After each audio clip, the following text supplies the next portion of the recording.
Hi there. So we're going to make a couple buttons. They're going to be 1-inch buttons. So the first thing we want to do is make some circles that are 1 inch. I actually want to make these a little bit more than 1 inch. 1 inch is 25 millimeters. So let's make these 28. And then we'll make the fill blank. And so when you have this circle tool selected and you have these parameters set, everywhere you click, it makes another circle. So I'm going to go ahead and do that 4 times because we're going to make 4 designs. But the fifth circle I'm going to make, this is going to be useful for other reasons. I'm going to have it be 25 millimeters, which is exactly, let me just go get away from there and then go back to the circle tool. Make another circle that's going to be 25 millimeters. Go away. By 25 millimeters. Finding my dimensions. And with no fill, I'm going to set the stroke color to be red. And I think I'll make it a little thicker so I can see it easily. So 3 pixels should be pretty visible. I think I'll make it 5. Yeah. So we'll see what we're going to do with that in just a second. Okay, I got to get out of that circle tool or else all I'm doing is making circles. Okay, so now I'm going to move these circles to be a certain spot, like kind of close to each other so that I don't waste a lot of paper and ink printing. And if you press the Command key while you're in the move tool, you can select an object. And if you press the Command key, you'll be able to move it. So I'm selecting that object and then holding the Command key on the Mac to move these guys pretty close to each other. And we'll do that so that when I print these, we won't waste a lot of ink or paper. I'm going to select them all and then align them just so that, again, they're taking up as little space as possible. And this is just there so I can make sure that my design looks good in a 1-inch circle. These are a little larger than 1 inch because it will wrap around the edge of my badge, and it also gives me a little wiggle room. So I'm going to find some photos that I took myself. And so under File, we have Place Embedded. This is the best way to get a photo that you've already made or something out of Photoshop that you've already designed into an existing document is to place embedded. So this is a Photoshop document I worked on before. If you hold the shift key while you drag the corner, it will maintain the aspect ratio. Oops, I didn't want it to rotate my kitty. So that it doesn't get too wide or skewed, too skinny or too tall. I'm going to place my kitty below ellipse number 5 so that I'll be able to see, is this the size that I want? No, it's too big. So I'll hold the shift key and make it a little smaller and just, is that going to look good? Yeah, it will. So then I'll go ahead and place it where I think it's going to go. I'm going to put it below ellipse 1 so I can see, but it's a little harder to see. And all I'm doing, and now I'm going to use the keyboard up and down arrows to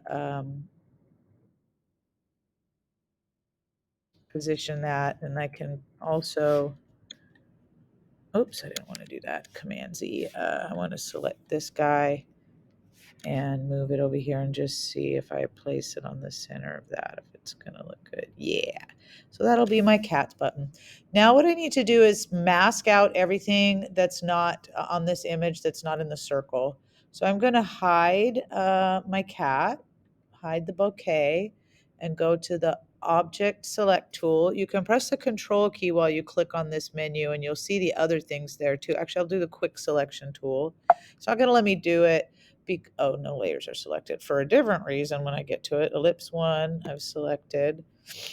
And then, oh, good, it did it. Okay, and now I'll show my cat, and I'll actually click on that layer. This layer is selected, but the ellipse from the other layer is what is outlined. And when I have that, my layer that I want to change selected with the circle from the other layer actually highlighted there, and I press the masking tool, boop, that's what I get. So I'm done with one button there. On the next button, I'm going to use the fill tool, paint bucket tool, and I already have a color that I like there, a bright yellow, but you can change the color. And then I want to fill that, but it says I can't do it because no layers are, that's a different thing. Okay, so that's ellipse 2, and it still won't let me fill it because it says it must be rasterized, but it offers me the option to do that. So I'm like, okay, that is under image. I think if you know, edit, you can rasterize somewhere there. I don't want to waste my time. Okay, so now I'm done with the paint bucket tool. I'm going to use text. It's one of the requirements for the assignment.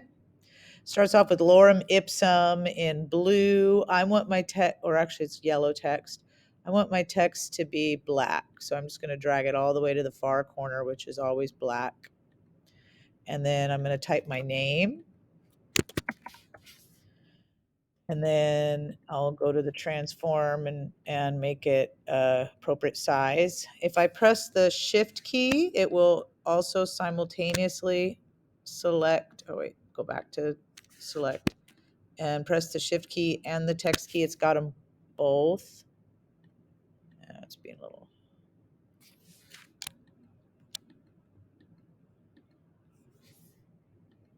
select my text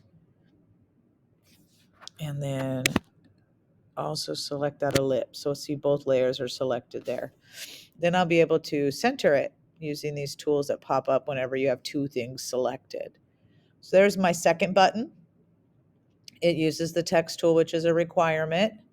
My third button is going to use a picture that I have in photos. So I'll take photos and I'm grab my picture of Bob and drag it down to the Photoshop logo, which brings it into a different document. And then I can drag it into the other document, but it's not going to let me do that really because this is a back. Oh no, it did it this time. Gosh, it's finicky. Last time it said it wouldn't let me do that because it was a background layer, but then it let me change it from a background layer. Let me undo that because I'm going to press shift and not skew old Bob.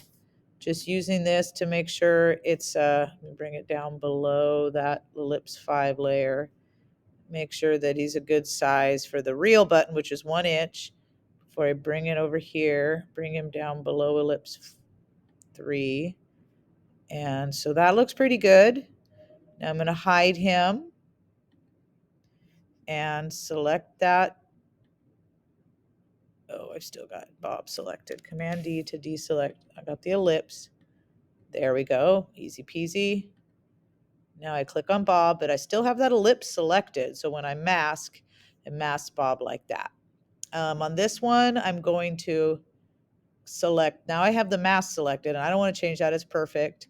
But let me select the actual image and go to adjustments, hue, saturation, because I asked for one of them to have its, for you to filter it or do something that saturates the color where it's really brilliant like that.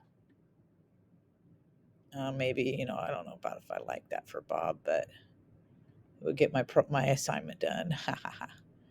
So there it is, highly saturated in color. I'll leave it with its natural colors, but make it really saturated. Okay. And then my third one, I would do whatever I wanted to because I met the criteria for the project there on the other 3. So I could do whatever I wanted for the other one. I'm going to delete this and I will file, export as a PNG and name it print if I wanted all 4 of my buttons to be, all 4 of these to be printed to make a button. I would put two on one document, or basically any ones that you want printed, have them on a file called print, and then you can put the other ones on a different file if you're not caring to actually make buttons out of them. All right, that's all I got to say. Thank you.